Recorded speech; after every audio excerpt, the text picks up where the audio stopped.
오늘 말씀은 고린도후서 마지막 부분입니다. 보통 서신서의 마지막에는 글쓴이가 굉장히 유연하게 말하죠. 안부도 묻고 문안 인사도 하고. 근데 고린도후서만큼은 예외입니다. 마지막 부분이지만 계속해서 긴장이 있죠. 2절에도 보면은요, 13장 2절에 보면 내가 다시 가면 용서하지 아니라고 했습니다. 용서하지 아니라. 이게 보통 마지막 부분에 나올 말은 아니죠. 근데 바울은 이런 말들을 서슴없이 또 굉장히 단호하게 서신서를 마무리하고 있습니다. 흐트러지지 않는 모습을 보이려고 애쓰는 이 바울을 엿볼 수 있습니다. 충분히 의도된 거고요. 우리가 해야 될 질문이 왜 그런가? 왜 바울이 편지를 마무리하면서까지 이렇게 계속 긴장감을 늦추지 않고 권면하는가? 이 고린도 교회 교인들을 향한 기대와 바람이 있었기 때문입니다. 고린도 교회 교인들이 이렇게 됐으면 좋겠다라는 어떤 분명한 목적을 바울이 가지고 있었기 때문에 이 서신서를 마무리하면서까지 굉장히 강하게 권면을 하죠. 그러면 바울이 그들에게 기대하고 바라는 모습은 무엇이었는가? 9절에 잘 나와 있습니다. 오늘 본문 말씀의 핵심이 되는 구절인데요. 9절에 보면 우리가 약할 때에 너희가 강한 것을 기뻐하고 또 이것을 위하여 구하니 곧 너희가 온전하게 되는 것이라. 곧 너희가 온전하게 되는 것이라. 고린도 교회 교인들을 향한 바울의 분명한 목적지, 그들이 온전하게 되는 것입니다. 성장하고 바로 세워지는 것이죠. 예수님 닮는 모습, 그것을 고린도 교회 교인들에게 바랬습니다. 고린도 교회 교인들을 향한 이 바울의 주도적인 모습, 서신서를 마무리하면서까지 긴장을 늦추지 않고 지속적으로 권면하는 모습, 바울 자신을 위한 것은 아니죠. 언제까지나 목적은 고린도 교회 교인들의 성장에 있었습니다. 그래서 고린도 교회 교인들이 바울에게 청구서를 요구할 때도 야, 너희가 나의 추천서인데, 천거서인데 무슨 청거서를 또 보여달라고 하느냐, 뭐 이렇게까지 얘기했습니다. 오늘 우리의 신앙의 궁극적인 목적도 나에게만 머물러서는 안 되겠죠. 물론 단계는 있습니다. 내가 구원받고 또 성장하는 모습이 있어야겠죠. 하지만 그 후에는 하나님의 뜻을 이제 빨리 눈치를 채야죠. 하나님이 날 구원하시고 또 이런 귀한 공동체 가운데 불러주시고 내가 성장하도록 날 은혜 부어주신 하나님의 뜻이 무엇인가, 공동체를 세우고 영혼들을 섬기는 것입니다. 바울은 이러한 목적이 분명히 있었죠. 그래서 어떻게 보면 고린도후서는 물론 다른 성경도 다 마찬가지지만 굉장히 고차원적인 서신서입니다. 목적이 나에게 있는 것이 아니라 고린도 교회 교인들 공동체의 그 목적을 두고 있기 때문에, 또 그것을 분명히 우리가 받을 수 있기 때문에 우리에게 교훈하는 것들이 굉장히 많은 고린도 후서입니다. 그리고 그 고린도 후서, 특별히 오늘 본문에는 그런 공동체를 세우는 바울의 어떤 방법이 잘 나타나 있습니다. 바울은 이 연약한 성도를 세우고자 할 때 인내했습니다. 인내했죠. 근데 좋게 표현해서 인내지, 어떻게 보면은 견디고 참고 버텼다라고 할 정도로 굉장히 바울의 마음을 새까맣게 또 태운 교회가 고린도 교회죠. 여러 가지 근거 없는 말로 이 바울의 사도권을 부정했습니다. 뭐 그냥 대략 중심적인 것만 들어도 많이 있죠. 말이 어눌하다고 험잡았고요. 또 추천서가 없다고 무시했습니다. 또 헌금을 빼돌렸다고 모함을 하고 하다못해 자비량으로 일한 것까지 문제를 삼았습니다. 오죽 못났으면 제 밥그릇도 못 챙기냐, 저게 사도냐, 뭐 이런 식으로 굉장히 바울을 비난했죠. 그런데 바울의 사도권을 부정했다는 것은 우리가 성경을 그냥 봐서 그렇지 바울 입장에서 보면 굉장히 힘든 일이죠. 억장이 무너지는 일입니다. 해도 너무한 일이죠. 왜냐하면 고린도 교회를 세운 사람이 바울이죠. 바울이 개척한 교회입니다. 자신이 설립한 교회에서 배척당하는 기분, 이거 뭐 당해보지 않은 사람이면 모르겠죠. 그렇지만 바울은 그들을 통해서 굉장히 많은 비난을 받았습니다. 초창기 교회가 세워질 때까지 2년 가까이 섬긴 교회인데, 나은 교회인데, 돌본 교인들인데 어떻게 나의 사도권을 인정하지 않을 수 있느냐. 그러면서 고린도전서 9장 2절에 보면 바울이 이런 말도 합니다. 다른 사람들에게는 내가 사도가 아닐지라도 너희에게는 사도니 나의 사도됨을 주 안에서 인친 것이 너희니라. 야, 다른 사람은 아무리 나를 사도가 아니라고 해도 너희가 어떻게 나한테 이럴 수 있겠느냐. 그러면서 고린도 후서의 내용도 계속해서 자기의 사도됨, 그것들을 주장하는 말이죠. 그래도 고린도 교회를 바울은 끝까지 참고 견뎠습니다. 어떤 의미에서는 버텼죠. 고린도후서 12장 12절에 보면 나의 사도가 된 표가 된 것은 내가 너희 가운데서 모든 참음과 라고 했습니다. 너희 가운데서 모든 참음과. 바울이 왜 참았는가? 왜 포기하지 않고 끝까지 고린도 교회를 품어주었는가? 자신이 세운 교회니까, 또 자신이 낳은 교인들이니까, 또 그것이 하나님께 받은 사명이니까 끝까지 고린도 교회를 품고 인내하고 어떤 면에서는 버텼습니다. 그래서 오늘 말씀 1절에 보면 고린도 교회 교인들에게 편지를 쓰면서 그렇게 얘기했죠. 내가 이제 세 번째 너에게 가리니, 내가 이제 세 번째 너에게 가겠다. 여기 외에서도 바울이 고린도 교회 3번 방문한다는 말이 다른 곳에서도 여러 번 나옵니다. 그래도 포기하지 않고 너희들 품겠다, 인내하겠다, 끌어안고 가겠다라는 바울의 의지의 표현이죠. 내가 이제 세 번째 가겠다. 바울은 3번 아니라 30번이라도 갈 마음이 얼마든지 있었습니다. 하나님이 은혜 부어주셔서 바울이 고린도 교회를 3번 방문하는 동안에 모든 갈등과 문제들 다 해결이 됐죠. 평안을 되찾았습니다. 우리가 배울 메시지, 또 받을 수 있는 교훈, 어렵고 힘들더라도 참고 인내하고 또 어떤 의미에서는 버텨내는 동안에 문제가 해결된다는 것입니다.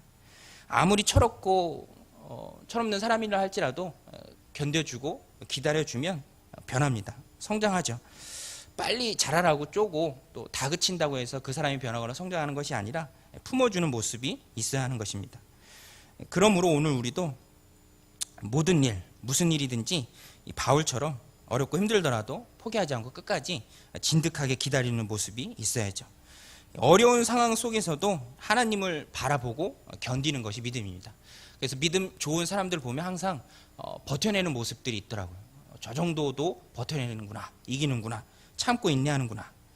특별히 오늘날에는 그런 모습들이 더욱 많이 있어야 합니다. 인스턴트 시대라 많은 사람들이 참고 견디는 걸 굉장히 어려워하죠. 우스갯소리를 어떤 분한테 들었는데 어떤 성격 급한 분이 잘 인내하지 못하는 분이 기도했대요. 하나님 인내를 주시옵소서, 인내를 주시옵소서, 당장 주시옵소서, 빨리 주시옵소서. 참고 인내하는 모습이 없는 우리들의 모습을 빗댄 이야기죠. 어떻게 보면 인내하는 것만큼 우리들 삶 가운데 필요한 성품이 없는 것 같습니다. 결혼 생활에서도 인내가 중요하죠. 어떤 면에서는 결혼 생활이 버티고 견디는 것입니다. 부부의 위기가 한 3년에서 5년 정도에 찾아오죠. 그 시기를 잘 이겨내면 그 이후에 굉장히 행복한 결혼 생활을 맛볼 수 있더라고요. 많은 사람들이 그런데 그 3년에서 5년 사이를 견디지 못하고 포기하죠. 그것을 견뎌내면 이후의 문제는 문제가 아닌데 그 시간들을 못 견뎌냅니다. 가장 큰 이유가 뭔가 하면 인생의 목적부터가 좀 다른 것 같아요. 제가 간혹 즐겨보는 프로그램 중에 이 짝지어주는 프로그램이 있는데 재미있는 것이 제가 경험하지 못한 사람들을 다양하게 만나니까 또 그들이 어떤 생각을 가지고 있는지 그걸 볼 수 있으니까 재미가 있더라고요. 호감이 가는 남녀가 서로 질문을 주고받습니다. 여자가 호감이 있어서 남자한테 그렇게 물어요. 인생의 목적이 뭡니까? 라고 묻습니다. 인생의 목적이 뭡니까? 그냥 묻는 질문은 아니고 기대하는 대답이 다 있어요. 그런데 우리는 벌써 웨스트민스터 신앙고백으로 잘 무장이 돼 있으니까 바로 떠오르죠. 하나님을 영화롭게 하고 영원토록 그를 즐거워하는 거. 근데 그 질문을 받은 남자분이 1초도 머뭇거리지 않고 바로 답변을 합니다. 저는 행복이요. 그런 거, 행복. 여자도 굉장히 좋아해요. 알고 봤더니 이 여자분도 인생의 목적이 행복이래요. 일하는 것도 행복, 먹는 것도 행복, 인생의 목적이 행복이다. 그것에 딱 맞으니까 두 분이 너무 좋아하면서 결국 짝이 되더라고요. 좀 미안한 얘기지만 뭐 제가 아는 분들도 아니고 행복하지 않을 가능성이 90%입니다.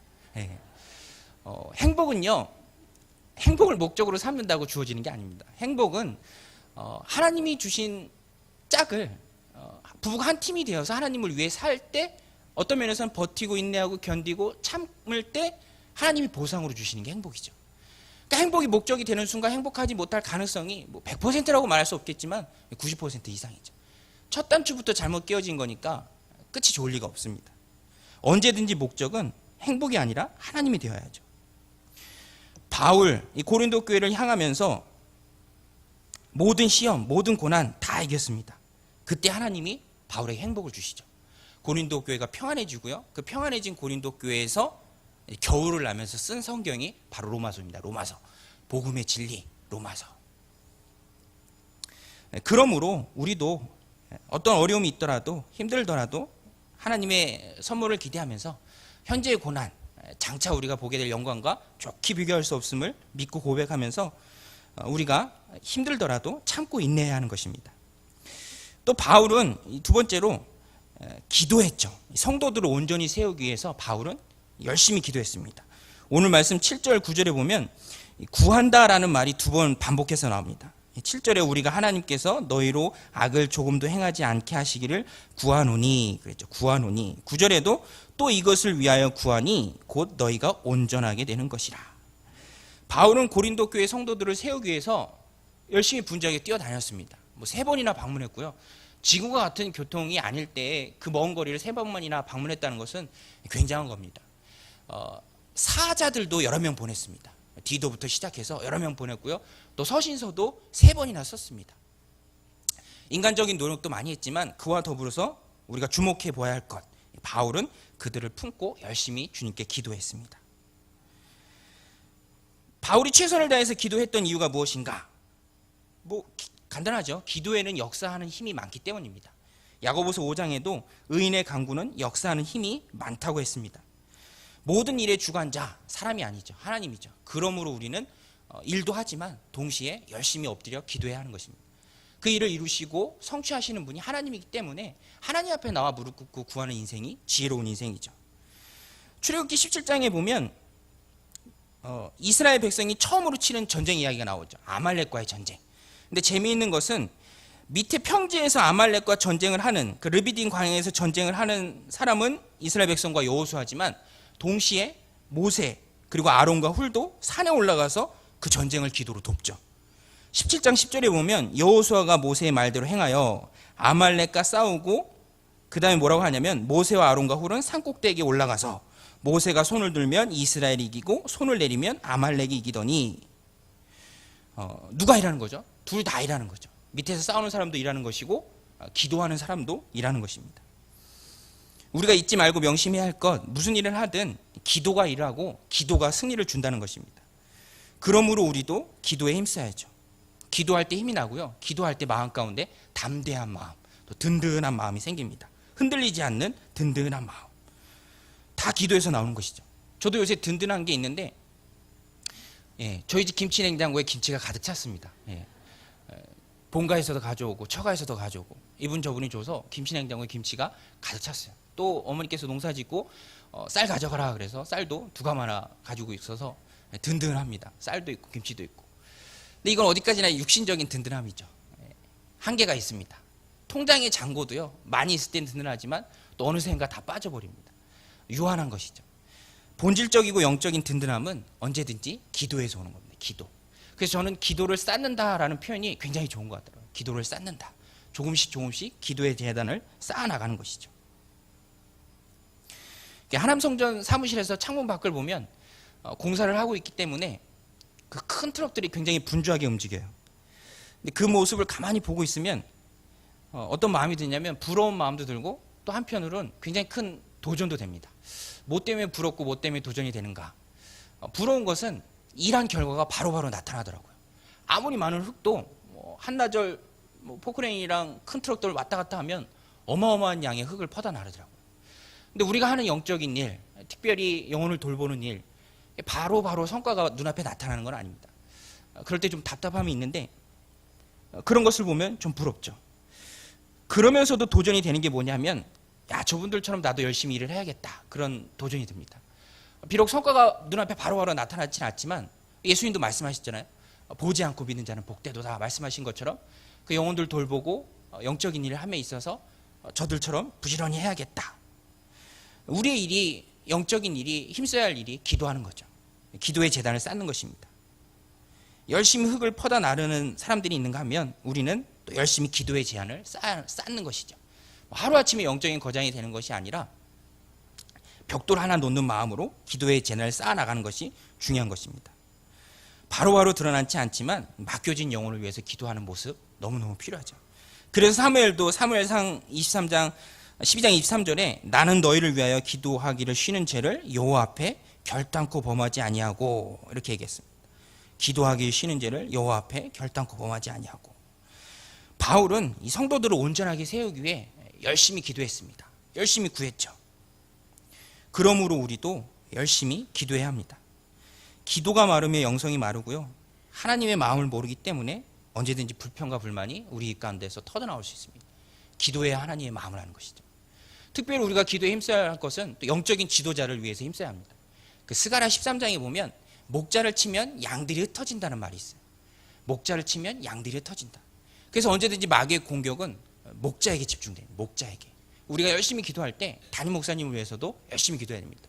금식하면서 기도하고 작정하면서 기도하고. 왜냐하면 목자를 치면 양들이 흩어지니까 공격은 언제나 목자에게 집중되는 것이죠.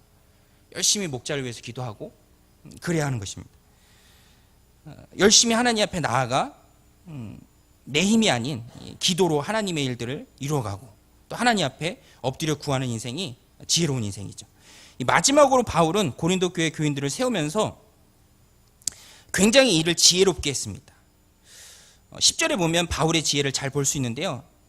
그러므로 내가 떠나 있을 때에 이렇게 쓰는 것은 대면할 때에 주께서 너희를 넘어뜨리려 하지 않고 세우려 하여 내게 주신 그 권한을 따라. 그 다음이 중요합니다. 엄하지 않게 하려 함이라. 엄하지 않게 하려 함이라. 그러니까 편지를 쓰는 이유, 그 목적이 만났을 때 엄하게 대하지 않기 위해서 내가 미리 편지를 쓴다. 얘기를 하는 것이죠. 바울은 성도를 세우기 위한 게 목적이었지 엄하게 다루는 것 자체를 목적으로 삼지는 않았습니다. 그러니까 의도는 그거죠. 고린도 교회 성도들이 이 편지를 보고 스스로를 미리미리 잘 살펴서 준비되어서 혹여라도 바울이 사도의 권한을 가지고 왔을 때 심판자의 입장에 서지 않도록 그렇게 지혜롭게 편지를 먼저 쓰고 전달한 것입니다. 문제보다도 관계를 더 소중히 여기는 마음이죠. 문제보다도. 이게 지혜입니다. 언제든지 관계 속에서 일할 때 이런 지혜가 필요하죠. 너무너무 필요합니다. 지혜가 없으면 일도 안 되고요. 관계도 다 망가집니다. 제 친구 목사님 중에 한 분이 굉장히 좀 규모가 있는 교회에 부임을 했는데 거기서 맡은 일이 목회 비서였어요. 그러니까 일이 목회 비서다 보니까 다른 사역자들, 동역자들한테 좀 싫은 소리를 해야 될 때가 있었나 봐요. 근데 이분이 처음이라 그냥 경험 없이 막 지적하고 막 추궁하고 그랬나 봐요. 관계가 다 깨져버리니까 지금 왕따 당하면서 밥 혼자 먹고 있다고 하더라고요. 그 관계를 회복하는데 시간도 많이 걸리고. 관계가 중요하죠. 관계를 깨지 않고 일을 이루어내는 게 바로 지혜입니다. 지혜하면 좀 소개해드리고 싶은 인물이 아비가일입니다. 아비가일. 사무엘상에 나오는 아비가일. 굉장히 지혜로운 여인이죠. 반대로 남편은 굉장히 어리석은 사람이죠. 나발. 바보라는 이름의 뜻입니다. 이름값을 제대로 했죠. 얼마나 어리석었냐면 다윗을 향해서 다윗이 도움을 청해 올 때 다윗이 누구냐? 요새 주인을 떠나서 도망 다니는 종들이 많다고 하는데 그 중에 한 명이 아니냐? 떡 하나, 건포도 하나 줄 수 없다. 이러면서 다윗을 모욕했습니다. 정색을 하고 거절하죠. 다윗이 이 얘기를 듣고 머리 끝까지 화가 나죠. 그리고 따르는 부하들에게 칼을 차라고 명령합니다. 나발도 지혜롭지 못했고요. 다윗도 지혜롭지 못했습니다. 뭐라고 하냐면 혈기가 가득해서 나발에게 속한 남자들 다 죽이겠다. 한 사람도 남아두지 않겠다. 이런 혈기로 나아가죠.